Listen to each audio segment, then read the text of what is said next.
Dios. Como el pueblo de Israel recordaba de dónde los sacó de 400 años de esclavitud,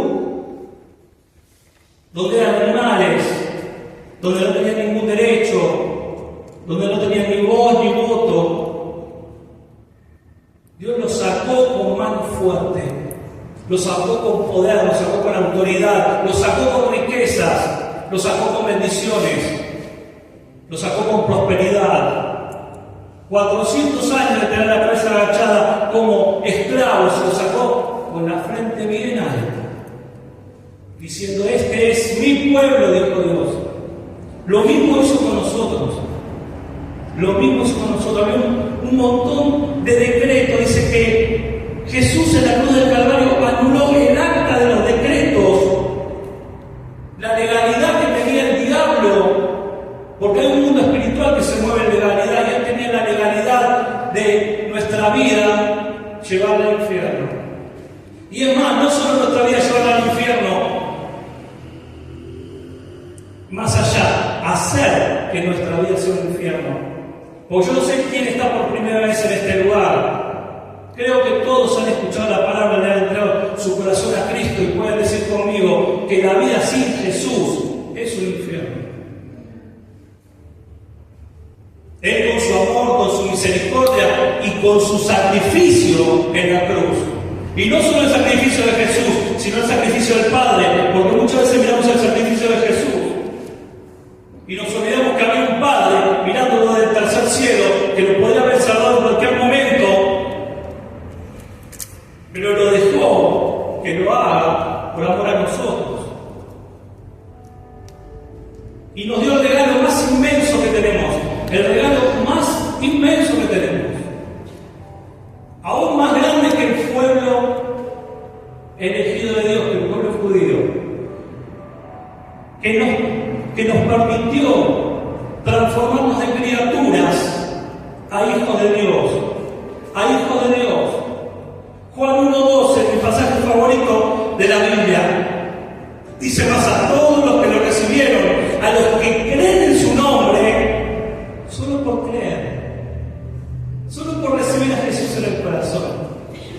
Y no hablo de la famosa oración de fe que es tan linda: anota, Señor, mi nombre en el libro de la vida. No hablo de eso, solo hablo de decir: creo en ti, Señor. Dice: mas a todos los que la recibieron, a los que creen en su nombre, le doy la potestad de ser hijos de Dios. Hijos de Dios, herederos. Eran esclavos. Éramos esclavos de un montón de actas de decretos contra nuestras vidas, y por solo decir: Señor, sí creo, te acepto en mi corazón como Señor y Salvador, pasamos de ser esclavos a tener una herencia, a ser hijos con derechos, con una herencia. Gálatas 4:7 dice: así que ya no eres esclavo, sino hijo. Hay veces que leemos palabras en la Biblia y tenemos que meditar, y tenemos que decir, y tenemos que volver. Por eso es tan importante lo que te decía al principio: leer la Biblia de punta a punta y volverla a leer, y volverla a leer, porque Dios nos vuelve a hablar y nos enseña palabras tan importantes, tan chiquitas y con tanto peso. Porque hoy vos, que le entregaste tu corazón a Cristo, no sos un cualquiera, sos un hijo de Dios. Sos un hijo de Dios. Y todos esos decretos que habían contra vos, Dios los rompió en la cruz del Calvario y te dio una potestad. Juan 1:12 dice: y les dio la potestad. Potestad quiere decir el derecho. Y yo agregaría un derecho supremo: la potestad de ser hijo de Dios. Hijo del Dios Todopoderoso.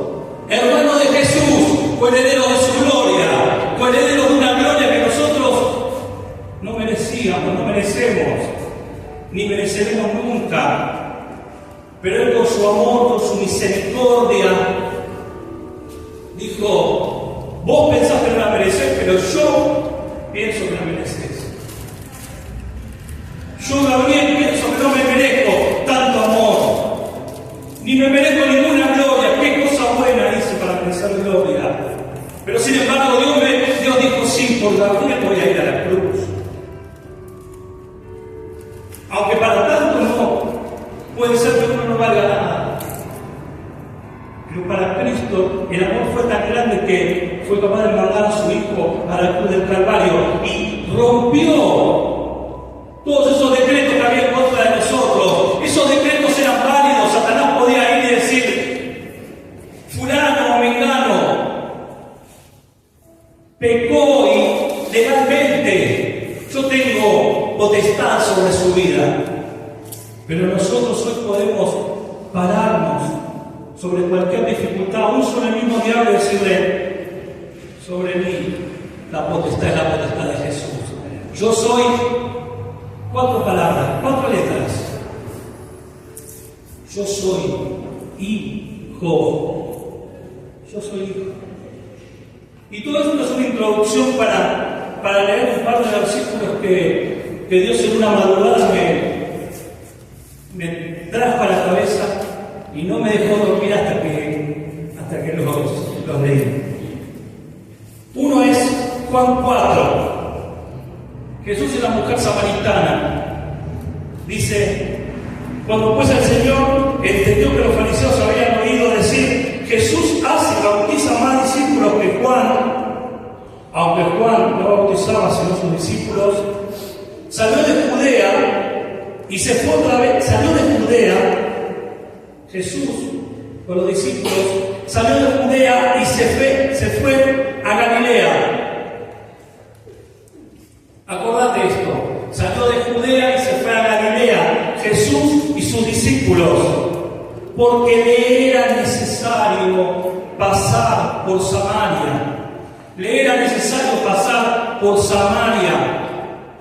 El judío, todos sus discípulos judíos, todos sabemos, creo que judíos y samaritanos se odiaban, se odian y creo que se odiarán hasta el último día.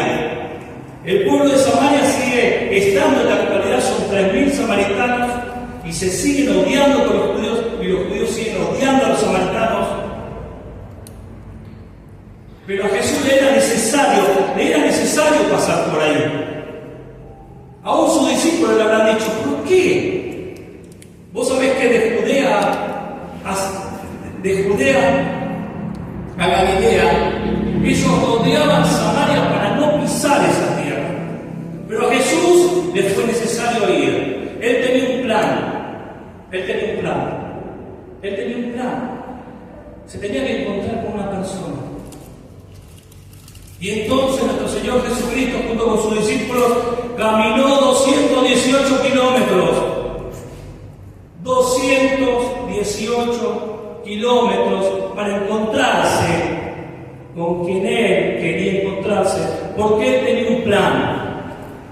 ¿Y sabés cuál era el plan de Jesús? Presentarse por primera vez como el Mesías a una persona.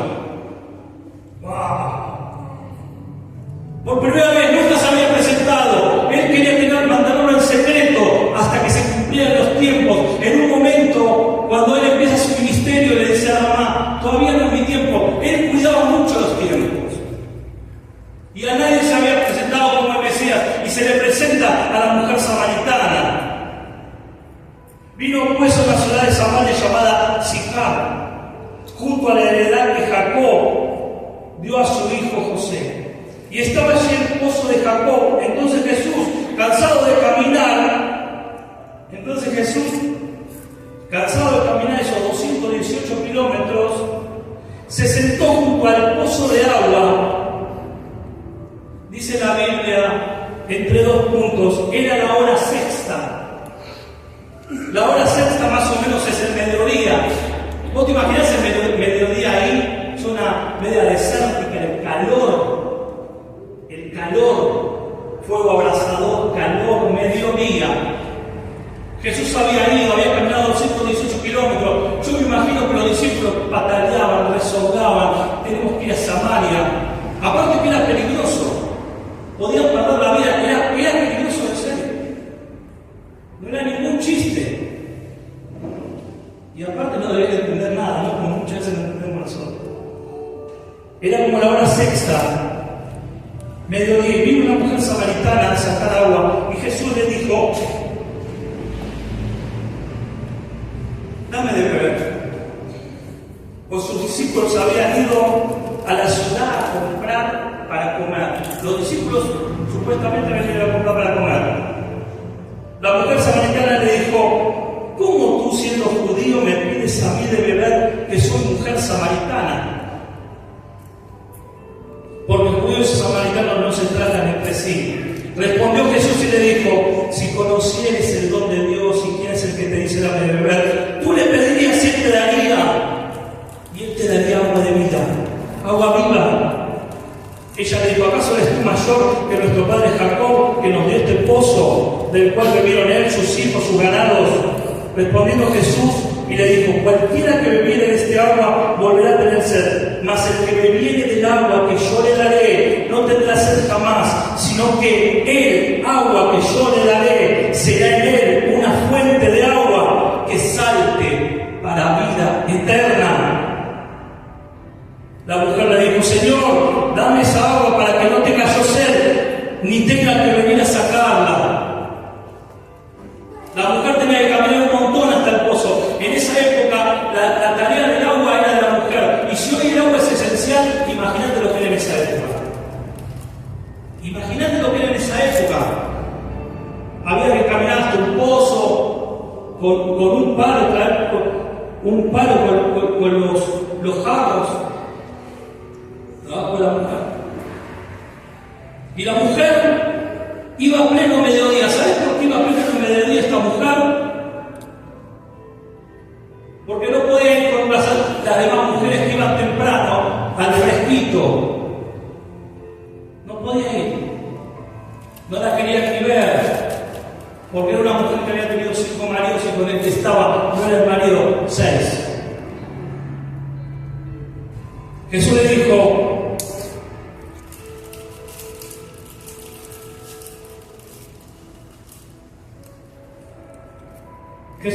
ve y llama a tu marido y ven acá. Respondió la mujer y le dijo: no tengo marido. Jesús le dijo: bien has dicho, no tengo marido, porque 5 maridos has tenido y el que tienes ahora no es tu marido. Esto has dicho con verdad. Le dijo a la mujer: Señor, me parece que tú eres profeta.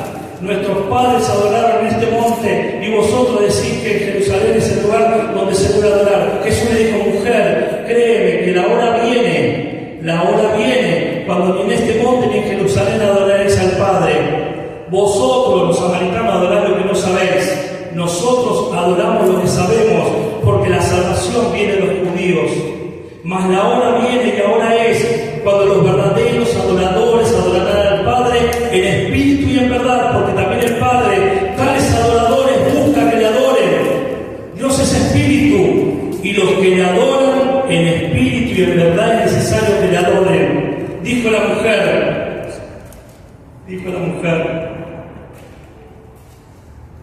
sé que debe venir el Mesías llamado el Cristo. Cuando Él venga, nos declarará todas las cosas. Y Jesús simplemente le dijo: yo soy el que habla contigo. Yo soy el que habla contigo. Ella era una mujer pecadora.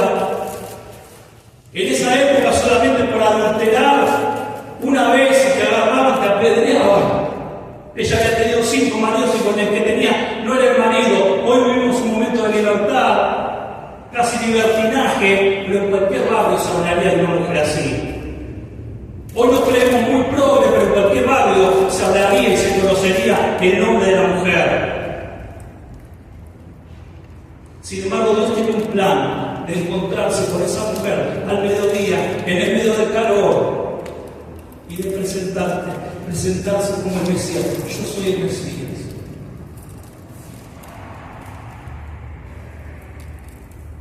En esto vinieron sus discípulos y se maravillaron de que lo haga una mujer. Sin embargo, ninguno dijo nada, ni hizo ninguna pregunta, ni dijo que habla fuerte. Entonces la mujer dejó sus cántaros y se fue a la ciudad y dijo a los hombres: venid y ved a un hombre que me ha dicho todo cuanto he hecho. no sé del Cristo. Entonces salieron de la ciudad y vinieron a él. Entre tanto los discípulos le decían, le rogaban, come. Y él les dijo, yo tengo una comida que comer que vosotros no sabéis. Entonces los discípulos decían unos a otros, ¿le habrán traído a alguien de comer? Y Jesús le dijo, mi comida es que haga la voluntad del que me envió y que acabe su obra. Qué maravilloso, porque podríamos decir que esta mujer era el último orejón del tarro. Porque si hoy en esta sociedad esa mujer sería discriminada, imagínate en esa época. Odiada por los judíos, pero a Dios no le importó porque tenía un plan con esa mujer. Y era presentarse a la que podríamos definir una imagen del último orejón del tarro.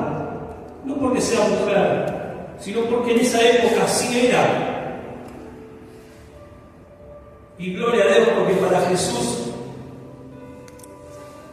Jesús fue la primera digna de recibir el mensaje de que Él era el Mesías. Y fue la primera con la cual Jesús tuvo un plan. Y ella dejó los cántaros de agua y se fue corriendo a la ciudad y le dijo a todos, vengan y vean, me encontré con un hombre, me encontré con el Mesías, el que estábamos esperando. Un hombre que me dijo todo lo que soy, pero así todo me perdonó y así todo me amó. Y fue cariñoso conmigo y me habló. Y Dios me marcaba que esto era como cuando Dios llega a lo último, a los últimos.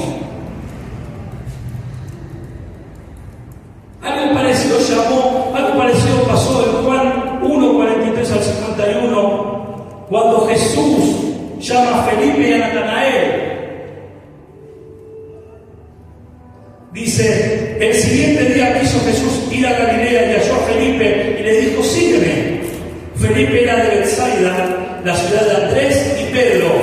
Felipe llamó a Natanael y le dijo, hemos hallado a aquel de quien escribió Moisés en la ley, así como los profetas, a Jesús, el hijo de José de Nazaret.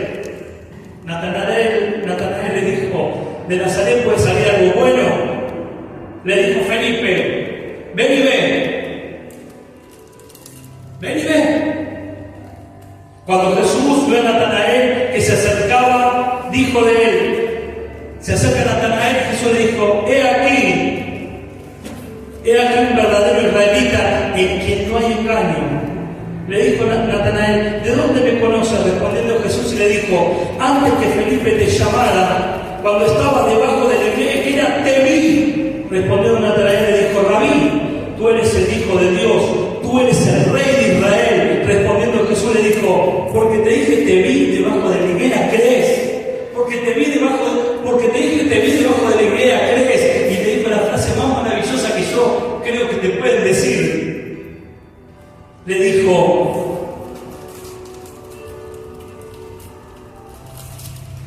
cosas mayores que esta verás.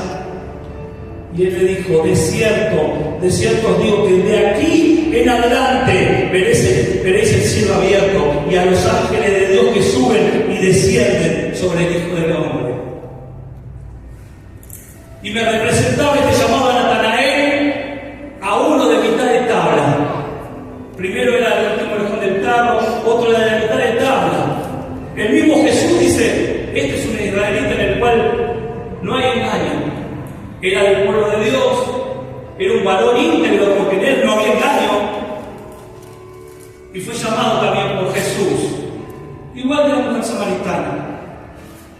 Y el último pasaje que te quiero leer es Juan 7:18. Dice, los discípulos de Juan fueron a contarle todas estas cosas. Juan el Bautista, el símbolo del más grande. Y no porque lo diga yo, lo dijo Jesús. De los nacidos de hombre, ninguno como Juan el Bautista. Ni Moisés, ni Isaac, ni Jacob, ni Isaías. Siempre a veces nosotros tenemos un preferido en la Biblia. Ninguno como Juan el Bautista. Pero en un momento Juan el Bautista también dudó. Porque hombre semejante a nosotros. Y le dijo a los discípulos de Juan, fueron a contarle todas estas cosas. Entonces Juan llamó a 2 de sus discípulos y los envió a Jesús para que le preguntaran, ¿eres tú aquel que había de venir o esperamos a otro? El que le preparó el camino, el que predicaba solo en el medio del desierto, pero predicaba de tal manera que todos iban al desierto a escucharlo. Juan el Bautista no predicaba como hacían otros en las ciudades, en lugares públicos, predicaba en el desierto. A él tenías que ir a escucharlo, tenías que caminar, tenías que esforzar. Un mensaje tremendo de Juan el Bautista. Pero en un momento duro. Entonces, en ese mismo momento Jesús sanó a muchos que tenían enfermedades, plagas, espíritus malignos, a muchos ciegos les dio vista. Entonces Jesús les respondió, vuelvan y cuenten a Juan lo que han visto y oído. Los ciegos ven, los cojos andan, los leprosos son limpiados, los sordos oyen, los mudos son resucitados y a los pobres se le anuncian las buenas noticias. Vayan y díganle a Juan lo que han visto y lo que han oído. Y Dios me hablaba de que no importa la condición que nosotros tengamos, económica, física, social, política, cultural, Dios nos ama a todos por igual y nos dio oportunidad y nos llamó de una manera distinta a cada uno. Pero no tuvo ningún problema en caminar 200 kilómetros por la mujer samaritana, o encontrarse con Natanael, o mandarlo a Felipe, o mandarle a decir a Juan el Bautista, yo soy el que sigo curando hoy, el que sigo sanando, el que sigo curando corazones, el que sigo prosperando, yo soy. Y meditaba que podemos ser de distintas. Cuando yo conocí a Cristo, me creí que era de la media. Nunca había tomado, nunca había fumado, nunca había robado.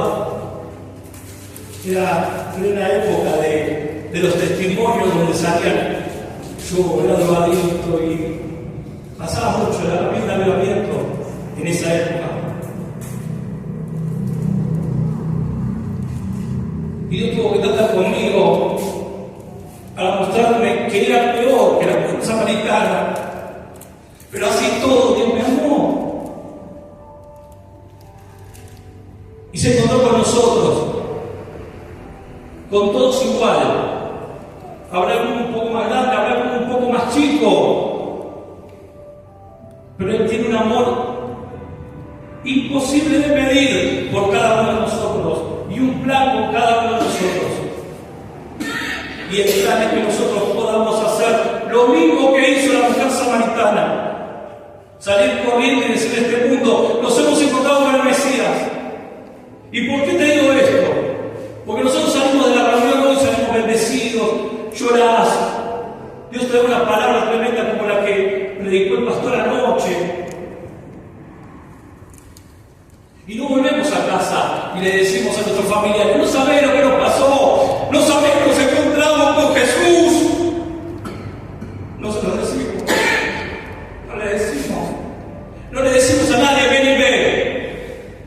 Por mucho tiempo escuché: no cargosees a los familiares, no cargosees, cargosealos porque Cristo viene en cualquier momento. Cristo viene, cargosealos porque se quedan. Los amás, cargosealos, decirle: he encontrado un hombre que me dijo toda la basura que yo era, y igual me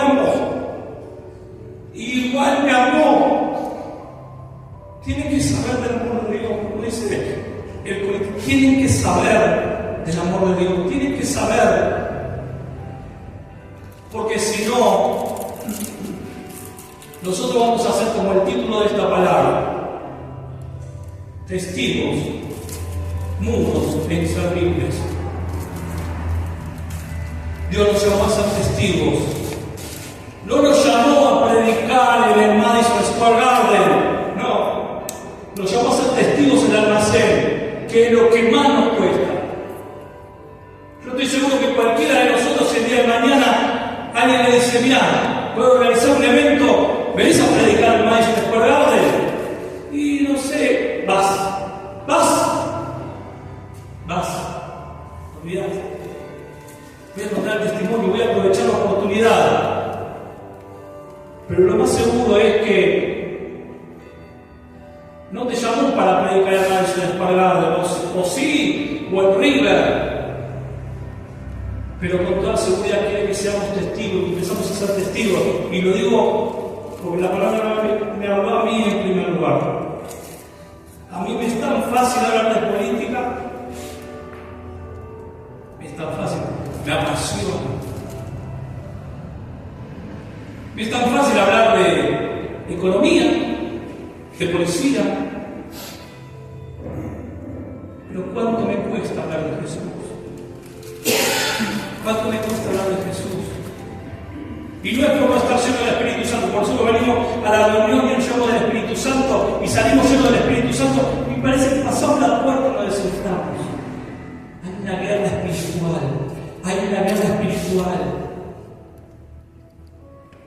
Cuando Jesús iba a orar, los discípulos se llevaban a 2 o 3 y se quedaban dormidos. Hay una guerra espiritual. Jesús lo sabía y esa guerra espiritual la hacía y nosotros a veces no la hacemos. Pero te quiero cerrar con esto. Dios nos llamó con tanto amor como a la mujer samaritana, como a Natanael o como a Juan el Bautista. Él no hace acepción de personas. Él es el único que puede amarnos personalmente, puede tener una relación íntima con cada uno de nosotros, siendo Dios. Y lo único que nos pide es que seamos testigos, pero no mudos. Que seamos testigos. No sé cómo. ¿Sabes? Predicaste toda vez que no sabes cómo. No sé cómo. Pero sí sé que si predisponemos nuestro corazón, Dios nos va a dar la salida. Si predisponemos nuestro corazón, Dios nos va a dar la salida. Si antes de ir al almacén oramos, Señor, dame la oportunidad. O si lo generamos. ¿Cuántas veces me dicen, ¿cómo te va? Y me va bien, bendecido, porque yo fui a la iglesia y Dios transformó mi corazón. Aunque quede desubicado, aunque te sientas desubicado, es mejor ser desubicado, pero quedar dentro de la voluntad de Dios. Vamos a orar, si te parece. Yo te invito a que te pongas de pie y que podamos